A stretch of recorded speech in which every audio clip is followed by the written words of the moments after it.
All right. So last week I was in Vegas. I was at the Fraud Fighter Summit.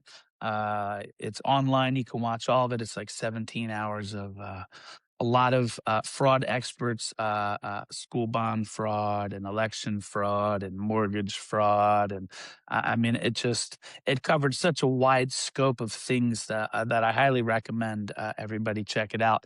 But there's two things in particular that I want to talk about that happened with this event. Um, Leading up to this event, we've been hearing, oh, something's going to happen. Oh, something's going to happen. Oh, something's going to happen. And then right before I left for Vegas, Tulsi did her first drop. And then she did her second drop in the middle of the week talking about the biolabs.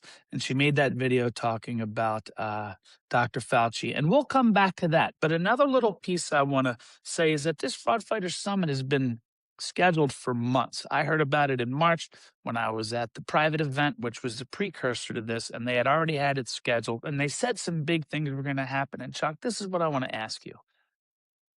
On Monday night, we had the premiere of the movie Dark Horse, which is the story about Bolsonaro and the illegal lawfare against him. It parallels Trump, and this man went to prison, and his children are dealing with lawfare. Kind of like if Trump went to prison, his kids would be dealing with lawfare. While I was there, I saw Eduardo Bolsonaro, the son of Bolsonaro, who's in prison. I'm literally standing next to this guy because I'm working security. What's That's that? that's really cool, man. I know. Dude, it was really cool. It was Gotta really, chime really in. cool. It's just like that's like way too Yeah. cool. Yeah, it was way cool. Oh, just wait till I tell you the second story. So anyway, so like I'm standing there, right, and I look over at Bolsonaro, and he looks at me, and I'm just like, "Hey, how you doing?" He's, "Hey, how you doing?" And he goes back to signing, and I was coordinating everybody that Juan was signing for. So anyway, the next day in Brazil, he had his trial. He was convicted, and they gave him his sentencing of 4 years in prison. The very next day, after I was literally standing 5 feet from this man, after I was watching the movie where Jim Caviezel played his father, and hundreds of thousands of people went to the street in Brazil. Now, I want to share another story with you. Okay. I worked 16-hour days. Meals was not an option for me. I had some good people. One guy that we're going to interview, hopefully, a J6er. This guy, Jude, he was a good dude. He brought me a plate at one point, and other times people were like, "What do you want?" I'm like, "Just give me protein and vegetables." So at one point, I'm working the door. We're checking bags. We're checking bags. I'm going to tell you the joke. I'm checking bags, right? I'm like, credentials, bags, and everyone's like, "Oh, yeah, sure, here, thank you. Oh, yeah, sure, here, thank you. Oh, yeah. Oh, thank I'm you sure so much." I'm like, everybody was eager to show ID. everybody Yeah. was willing to let us open their bags and look. And I said, "Man, you people are all wonderful. I'm not getting a hard time. You know why?" And they're like, "Why?" And I went, "No liberals." And everybody started laughing. I was like, "Oh, that's beautiful." It's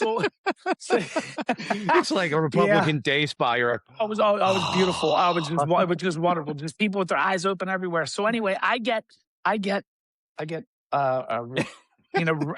like go breakfast. Go get some breakfast real quick. Go get some breakfast. Just work your way in the line, right? So I'm working the door. So I figure everybody's going to understand because I'm saying hello to everybody. So I go run right to the front of the line.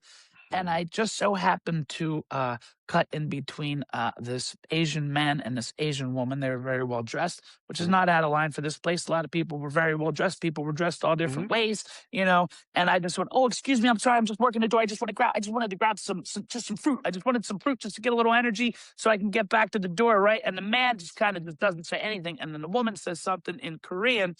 And then I find out that was the former prime minister of Korea. I actually cut in between. Look, you told me you met him. You didn't tell me you cut him off for food. Oh, yeah. So the picture, he's not really smiling. I think you might remember me cutting in between them because they were first in line. And I just snuck in. I just grabbed some watermelon and some pineapple real quick just to get some energy and back to checking bags. Yeah. So anyway, but here's the deal. That 44th prime minister of South Korea, which I'm not going to say his name because I don't want to do it injustice, but that's why I keep saying the 44th because I don't want to mispronounce the man's name out of respect. But he was here because of the election tampering and lawfare and stuff that he had to deal with in South Korea. And wouldn't you know, the day after he was presented on stage, hundreds of thousands of people went to the street in South Korea. So this event Yeah. that I went to No, hold on. precipitated. No, yeah, I'm glad you mentioned that because people don't realize they think we're just bitching about what happened in 2020. People don't realize this has been happening all over the world. It's just it actually hit us 72 later. countries. Yeah, you don't recognize that. Go. I wanted to add that in there. You are correct, 72 countries. And you know what's an interesting thing is if you look at what's happening in South America, all of a sudden the news is extreme. Right. You know why? Because now that USA is gone, all of a sudden communists aren't winning all the elections. Isn't that funny? Yeah, did you see Isn't that funny? you saw the chart? Like literally how like in the past 4 years how red everything has shifted since USA and then coupled with the fact that USAID has been cut off. So there's no Yeah. more money funneling down there. There's no more less globalist influence, less money, blah blah blah. And all of a sudden everyone's going red.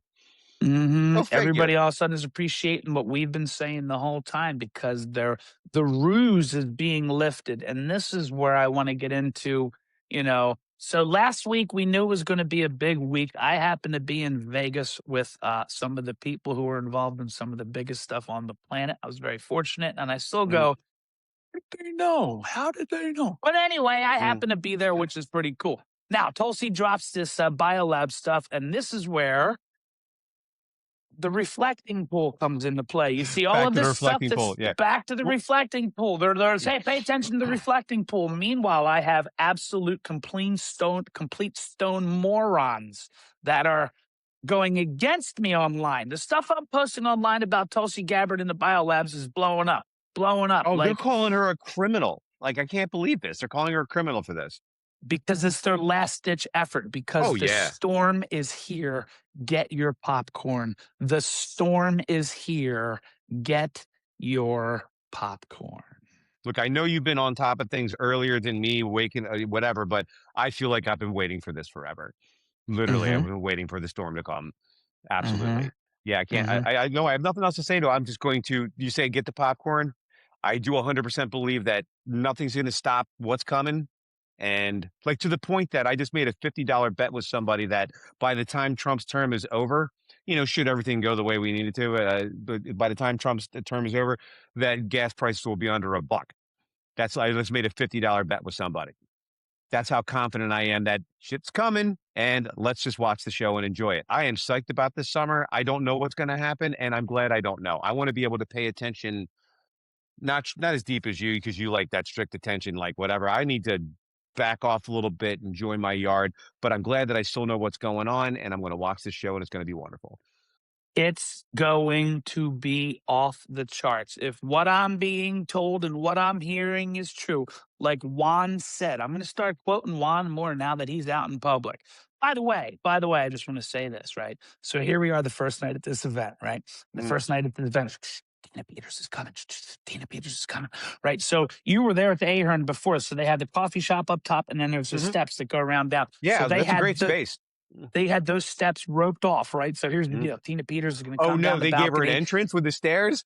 and then the entrance with the stairs where she's going to come in. So me being Juan's wingman and other people that are there, particularly for just to set. So when Tina's scheduled to arrive, we're all waiting and nobody knows that she's coming and we're all waiting. And all of a sudden, it's like all of a sudden there's a hush because we don't know what's going on. And we're all waiting so Tina can walk down the stairs. And then we hear the crowd go nuts and we're like, oh my God. And then we hear Juan and Tina Peters and everything. They came in a different door. That Ah. video that video last I like within 24 hours that had like 2 million views. I could have been Mm. in the 2 million view video. Instead, I was See, like, what? They're here? Yeah. yeah. Well, it doesn't matter. You didn't have a counterpunch T-shirt, which would have been better if you were, on a 2 million. Like, September. What a good idea for September. yeah, we can easily get shirts made.